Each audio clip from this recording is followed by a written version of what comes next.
Matozinhos, o Vingador, de Silveira Bueno. De dentro das grades, olhos cheios de bondade e uma grande simpatia esparsa no rosto afável, Matozinhos recordava a tragédia que o trouxera ao cárcere. Foi uma vingança de sangue. Porque eram ricos, podiam matar pobre? E se a sorte negar a igualdade social, não tinha todos o mesmo direito à vida? Era ainda pequeno, quando numa volta do mato dentro, viu rolar da cela com um rombo no peito o pai envelhecido e adoentado. Criança, atirou-se a proteger o corpo do ferido e também sentiu o braço varado por uma carga de chumbo. Naquele desespero, notou que a boca do ancião se abria desmesuradamente, na procura louca de um hausto de ar, desejando dizer-lhe qualquer coisa. Abaixou o mais que pôde e ouviu o mandato supremo da sua vida. A ordem cujo cumprimento fiel trouxera as paredes em que se via. Filho, põe tua boca em minha chaga e bebe o sangue do teu pai, para que alimente em tuas veias a vingança da minha morte. Se fores covarde antes que ele se suje dentro de ti, que um outro tiro te enreguele tuas veias, que ele fique, é o meu desejo derradeiro, latejando em teu interior até o dia em que, plenamente vingado, se acalme na convicção de um dever cumprido. O tempo foi passando, crescendo os anos, latejando-lhe pelo corpo inteiro a infusão do sangue aurido na chaga de pai moribundo. A polícia desanimara no prosseguimento da justiça, colhida pelo ouro dos boavas opulentos, e os homens se esqueceram da tragédia do mato dentro. No alto do vilarejo, o túmulo do assassinado erguia a sua cruz como uma única lembrança. Invariavelmente, porém, por 25 anos, todas as noites Matozinhos acordava numa estremeção ao baque de um corpo rolando pesadamente de sua cela. Ao erguer-se de manhã, trazia sempre na saliva o sabor doce do sangue fresco bebido naquela estrada. E os boavas? Nem o matador de homens se encarquilhava na boa mesa, boa vida, rebatendo velhos remorsos com novos crimes. Tudo concorria para a aparente tranquilidade da odiosa raça de assassinos. A pobreza sobrevinda à orfandade recuou a família dos matosos para outras regiões, onde ao aperto da indigência não se superpusesse a contemplação escarninha do troglodita riquíssimo. Deus ajudou e a prosperidade reapareceu no lar desmantelado. Casaram-se as moças e bem, casaram-se os rapazes e não mal. São Matozinhos ficou solitário na casa. Para que casar? Dizia-lhe o coração muitos segredos e agora, no cárcere, não trazia consigo o remorso de um bem jogado à sorte, nem a cair-lhe sobre a cabeça de Galé as lágrimas de uma mulher muito amada. Naquele tempo, até ele enriquecera com sua honestidade a encher muitas léguas ao redor com a sua casa hospitaleira e mesa farta ao primeiro que chegasse. Muita moça prendada e de olhos profundos tentara naufragar nas suas águas, nas águas de seu coração veleiro. Foi uma grande luta em que ensaiou a firmeza de sua vontade. Uma via por quem se desmanchava sua alma. De noite adormecia com a imagem dela nos seus sonhos e sonhando lhe dizia as armaduras do seu destino. Venceu-se. Ela casou-se com um outro e naquela noite ninguém cantou mais do que ele. Depois deu em entristecer. O crepúsculo era o seu algoz. Ficava na porta, à toa, com o olhar espraiado no céu entristecido, decifrando nas nuvens a sua vida completa. Invariavelmente apareciam a curva fatal do mato dentro, o casamento de Ana, e mais além, quando o céu, à semelhança de um grande mata-borrão, ia sorvendo a escuridão da noite, desenhavam-se corrias de escoltas, caveiras e enormes grades de presídios militares. Naquele dia, então, o crepúsculo fora horrível, sarjado de sangue e zebrado de fogo. A tempestade anunciava-se, rouquejando surdamente, prenunciando pedra e vento forte. Acudir a umas criações, recolher abraçadas de lenha seca e apenas punha o ferrolho à porta quando a casa toda se via sacudida por um estouro de um raio no angico grande do pasto. Mal passara o susto da faísca elétrica, com todo aquele fragor de universo que vinha abaixo, teve de abrir a porta a um cavaleiro que lhe entrara pelo terreiro adentro, no desespero de fugir à tempestade. Não esperou e nem refletiu. Escancarou a porta e o cavaleiro entrou. Nem que o maior raio do céu fulminasse a ambos, lhes tolheria tão rapidamente a cor da vida na palidez do rosto, chumbando-os mudos no solo que pisavam.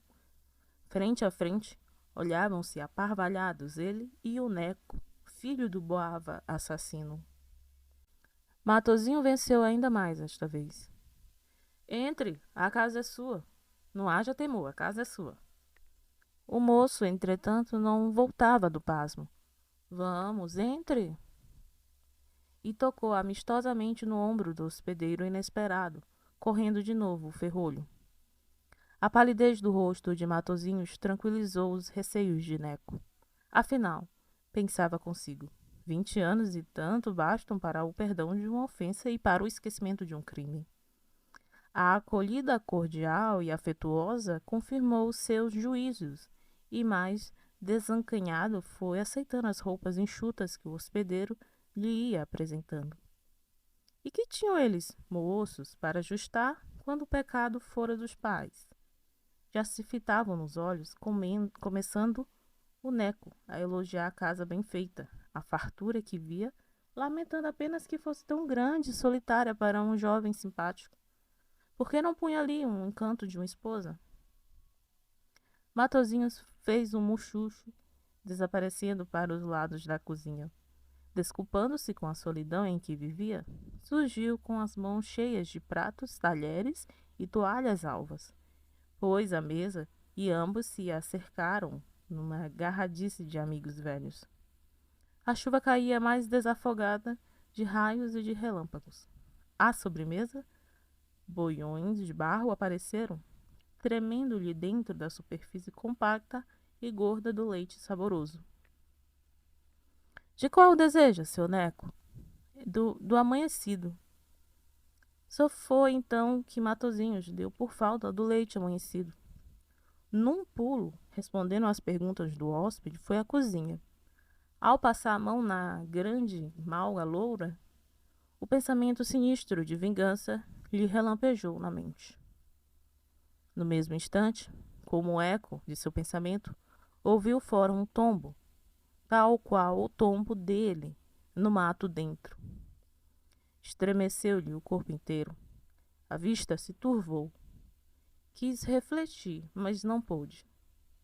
A mão já desmanchava na alvura do leite um punhado forte de veneno violento.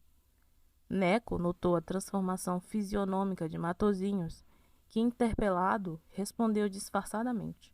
A consciência doía-lhe e foi com infinita repugnância que ofereceu o leite envenenado. Está um pouco trigueiro e piché, que é assim mesmo? O hóspede aceitou, estranhando realmente o gosto esquisito. Matozinhos insistiu para que deixasse o prato. Neco ingeriu ainda mais algumas colheradas, empurrando o resto de banda, mas não era necessário mais. A conversa continuou entre aromas de café bom e o fumo melhor ainda. A chuva continuava e o hóspede, fazendo acenos de quem queria retirar-se, foi à janela contemplar a noite que viera escura e medonha. Pousa comigo, não? Eu? Eu pousar? A ideia de rixa antiga luzia no cérebro dele. Era muito incômodo. Partiria na primeira estiagem da chuva. Matozinhos insistiu no convite, oferecendo mais um cigarro de palha.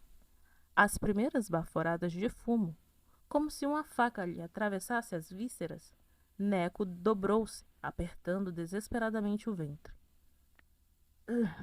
Um chá, por favor. Mal conseguia exprimir-se, tais as cólicas que lhe vinham, mordendo-lhe os intestinos 1000 bocas acesas como brasas. Era o veneno ágil e penetrante que trabalhava. Deu-lhe Matozinhos um leite, agasalhou-o bem e correu à cozinha fazer um remédio quente. Misturou numa xícara de aguardente alcanforada mais um bom punhado de violentíssimo veneno e pusera no leite, e trouxe à vítima. Beba, é aguardente alcanforada, com sal. Era um pouco tarde. Neco já tinha os maxilares cerrados, e foi com muito custo que Matozinho, abrindo-lhe a boca com o cabo da colher, despejou-lhe o veneno, escorrendo-lhe pelo pescoço e peito. No último e mais brutal acesso, Neco deu de pinchar-se no leito qual um animal feroz, batendo com a cabeça na parede e roncando desesperadamente. Depois aquietou-se, gemendo, inspirando piedade e pavor, com os olhos muito abertos e os lábios cerrados, dando a impressão de que tentasse morder os próprios dentes, que rangiam uns contra os outros. Uma cor verde espalhou-se pelo seu rosto moreno. O corpo, estralando as juntas, estirou-se o mais que pôde, saindo-lhe a alma ruim dos bolvavas, numa baba escura que lhe desceu pelas ventas e pela face inerte. Matozinho auscultou a noite de trevas e viu que a tempestade passara. Tomou o cadáver, levou às costas até a cozinha e, com 2 golpes de foice, lhe arrancou dos ombros a cabeça e o pescoço. Envolveu-os em pano, pô-los no fundo de uma caixa e, sobraçando o resto do defunto, alçou-o no ar, rumo do rio que, cheio, rumorejava lá embaixo. Entrou pelo solapão maior, onde ocultou o pobre Neco degolado. Às 3 horas da madrugada, retornava calmo para casa. Não estava terminada a operação. Tomou a cabeça do moço, crivou-a de facadas, cobriu-a de metais velhos, de chumbo, de latas enferrujadas, e numa arca enterrou tudo próximo à cozinha. Os rumores enchiam o bairro todo e as velhas comentavam sinistramente o desaparecimento do moço. Por toda parte, ao longo do açu, taramelavam os vadios, as lavadeiras, cada qual dando o mais desencontrado parecer. Soldados davam batidas pelas matas, buscas pelos pousios, inquietando a terra inteira com abouradas noturnas. 3 meses se haviam escoado inutilmente, e o velho Boava, enlouquecido, vagueava pelas estradas, mendigando a esmola de uma notícia, ainda que fosse falsa, a respeito do Neco adorado. Um dia, já na boca da noite, repontou, encarquilhado num terreiro de Matozinhos. Vinha velho e magro. O sofrimento abatera a compleição enérgica do indomável Boava antigo, o terror dos escravos, o respeito dos valentões. Era o último recurso, o último ponto a bater em procura do filho. Por que não se humilharia um pai doente de um inimigo, se pudesse dizer onde se ocultava a esperança de sua família? E o Boava, alquebrado, bateu à porta da casa silenciosa. O morador recebeu-o com maior cortesia. Nem o deixou desculpar-se, tocando logo com muita piedade na aflição que o trazia até ali. Vira o Neco passar beirando o rio, naquela tarde de tempestade, há uns 3 meses. Mas para que amorfinasse tanto? Comesse um pouco, se fortalecesse e depois conversariam muito. Sabia notícias preciosas do Neco, mas tranquilo, cheio mesmo de uma certa esperança. O Boava experimentou uns farrapos de galinha, um pouco de arroz, recusando o leite, muito frio naquelas horas. O que queria era saber o paradeiro do filho. Matozinhos amontoava circunstâncias sobre circunstâncias, todas muito verídicas, mas inúteis para o caso, unicamente com o fito de ganhar tempo sobre a noite. De repente, um desespero apoderou-se do Boava. Tinha que sair. Alguém o impelia a vaguear sozinho pela noite. Deixá-lo ia escapar? O plano da vingança completa encheu de fogo o cérebro terrível do moço hospitaleiro. Estava ali o assassino de seu pai, o destruidor de sua família. Fora por causa dele que perdera parte da energia do braço esquerdo, e contra ele, que bebera na chaga rubra de um peito arrombado e agonizante o sangue da vindicta. Deixá-lo ir escapar? Não, seria absurdo. Parecia que o Boava desconfiasse das intenções do rapaz. O seu esforço, a sua ânsia de sair, redobraram de inquietação. Era o passado que se reerguia na sua mente. Que faria Matozinhos para reter a presa? Já na porta, quando nenhum argumento lhe restava, lançou mão da última negaça. Fique. Se ficar hoje mesmo, lhe contarei o paradeiro de Neco. Você o encontrou? Você escondeu? Eu não, eu não, mas eu sei onde é que ele está. O velho capitulou. Dentro de si, Matozinho ouviu estrondar aquela antiga e sinistra gargalhada do ódio que vai saciar-se. Com finuras de tigre obsequioso, trouxe escaldapés de alboava.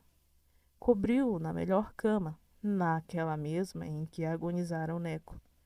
Depois começou a conversar e dar início à tragédia. O Neco, bom, deixa eu ver, vira ao beirão do rio. A chuva estiara um pouco e ele descera da sua casa a oferecer-lhe agasalho. E sabe o que lhe responderam? Cuspira para o lado com asco, mostrando-lhe o punhal do colete. Ele não sabia que por mãos dos seus caíra morto o Matoso? O narrador observava na palidez do velho o efeito das palavras. Assim falara o Neco, desaparecendo em seguida, encontrando-se depois com os ciganos. Ficara prisioneiro deles, porque deveria viver ainda. O Boava ergueu-se no leito. É verdade? Pura verdade. Como você é bom, Matozinhos. Como você é bom. É, né? Melhor era meu pai que você matou. Que eu matei? Com um tiro no peito. Não se recorda mais? Ora, eu trago no corpo a lembrança desse crime. Conhece esse braço? Está defeituoso, porque dentro guarda o chumbo da sua pontaria. Mas este outro guarda o sangue derramado naquela hora. A cólera acendia relâmpagos nos olhos desvairados do moço vingador. De repente, num salto felino, pulou até junto ao lampião e, alongando os lábios que os seus dedos grossos apertavam violentamente, colocou-os de fronte à chama do lume aceso. O velho cravou os olhos naquela visagem de louco e, percebendo o perigo, tentou acalmar o furor de Matozinhos. O que vai fazer na chama? Eu vou mostrar-lhe a cor de que ficaram estes lábios quando bebi o sangue do meu pai. Você bebeu o sangue do seu pai? Uhum, sim. Para latejar nas minhas veias a vingança dele. Bebi-o para sentir continuamente a queimar-me pelo corpo todo o ódio implacável, a raiva ensandecida contra o velho Poava, o assassino das emboscadas. Há 25 anos que eu vivo sozinho com o meu plano, esperando o dia de cumpri-lo. Há 25 anos que eu sonho esgravado com a minha faca em seu corpo miserável. E hoje você está na minha cama, em minhas mãos. O horror da morte apoderou-se do ancião. Quis procurar a porta. A gargalhada infernal de Matozinhos estralejou no silêncio da noite. Era o ódio que explodia. As portas estavam sem chaves e bem travadas. O Boava forçou as janelas, correu a casa inteira, gritou, procurou armas, esconderijos e depois, miserável como um desgraçado, ajoelhou-se aos pés do moço. Meu Deus, perdão, Matozinhos, perdão pelo sangue do seu pai. Justamente por ele foi que jurei matá-lo. Assassino, levante-se! No pavor da desgraça, o velho era um trapo arremessado ao chão, sem forças sequer para erguer-se.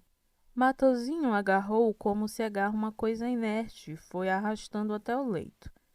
Aqui zombou da sua fraqueza e desamparo. Mas era tão valente nas emboscadas, por que não reage? Você quer um revólver? Quer um revólver para matar mais um dos matosos? O Boava ergueu as mãos postas e regolgou. Neco? Meu Deus, o Neco! O Neco? Já o mandei pro inferno preparar o tacho para você, diabo velho. Morreu nesta mesma cama em que você caiu. Os olhos da vítima chamejaram de horror, escancarando a boca num grito apavorante. E Matozinhos continuou satanicamente. Sabe, era de noite. A história mesmo. Morreu envenenado. Morte suave, não acha? O corpo dele, o solapão guardou. Tá bem ali. Mas eu tenho aqui perto uma lembrança para mostrar ao Boava comedor de gente. Quer vê-la? Ah, você vai ver. Num relâmpago, fechou o quarto e voou ao quintal. Em meio tempo, a sua gargalhada estrugiu no corredor e, entrando de sopetão, arremessou ao ladrilho do quarto a cabeça pútrida e fedida do Neco. A carniça tresandou no ambiente. Matozinhos resistiu ao fedor e, agarrando a cabeça pelos cabelos empastados de pus, mostrou-o ao velho. Da caveira escorria um langanho mole e pegajoso, grosso e esverdeado, mistura de sangue e de tecidos decompostos. Conhece? É o Neco. As mãos do Boava estiravam-se num gesto de repulsa, de supremo nojo e suprema angústia em face da caveira do próprio filho. Uma foice relampejou afiada na mão de Matozinhos. Velho, escuta, você vai ter que escolher. Ou morrer no corte deste ferro, ou engolir uma xícara cheia do que eu lhe der. O Boava, fora de si pelo estupor que lhe sobreviera diante de tão horrendo espetáculo, não ouvia e nem respondia. Matozinhos tomou uma tigela de louça grosseira e, abaixando-se, espremeu entre as mãos a massa viscosa em que se transformara o rosto de Neco. Pelo oco da garganta escorreu grosso, amarelado, cinzento, salpicado de pintas negras, o soro pastoso e putrefato da cabeça decepada, caindo lentamente na vasilha imunda. Vermes gordos e nauseabundantes escorregavam lisos por entre os dedos de Matozinho, ou se arrebentavam na pressão, escorrendo uma aguádia suja. Outros, cabeludos, repontavam no vazio dos olhos, caíam no ladrilho, marcando-os com uma nódoa de gordura. Mas era necessário acabar com aquilo. Sacudiu as mãos enlameçadas e chegou a tigela à boca do Boava. Vamos, beba. Um uivo irracional atroou o silêncio e um vômito verde jorrou pelas barbas do velho. Beba, vamos. A vítima estarterou no leito. Matozinhos aproximou-se mais. Travou-se um simulacro de luta. Com um braço apenas, dominou facilmente os últimos esforços do velho. Colocou-lhe depois o joelho no peito, dominando. Com a mão esquerda, apertou-lhe a garganta. A boca abriu-se no desespero da asfixia, em procura de ar. Rindo-se, o dominador do desgraçado assassino entornou-lhe dentro do esvurmo todo.